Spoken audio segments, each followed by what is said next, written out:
দেখছেন? আর বলিস না, মুন্নি আমার সাথে চিট করেছে, আমাকে রেখে অন্য ছেলের সাথে কথা বলে। কি? তাইলে ওই রকম মেয়েকে ছেড়ে দিয়েছিস না কেন? ওই জন্য তো ব্রেকআপ করে এখানে চলে আসছি। মাথা মধ্যে ঠিক নাই, বান্ধবী এসে কথা বলিস না। কিরে বন্ধু, তুই এত রাগান্বিত হয়ে আছিস কেন? আর বলিস না, ওর গার্লফ্রেন্ড একাই দুজনের সাথে ফিটিং চালাচ্ছে। তোরা এমন মেয়ের সাথে প্রেম করিস কেন যে মেয়ে কথা শোনে না, তোর সাথে চিট করে? আরে আমার গার্লফ্রেন্ডকে দেখ, আমার গার্লফ্রেন্ড কত লয়াল। আরে আমি যা বলবো তাই শুনবে, আমি ছাড়া, আমার কথা ছাড়া এক পাও নড়বে না। আর শোন, আমার গার্লফ্রেন্ড কোন ছেলের সাথে তো কথা বলা দূরের কথা, জীবনে তাকাই না।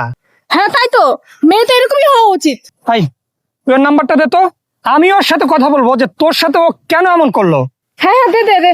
তুল। হ্যাঁ বল। 017 শেষে 69। হ্যালো।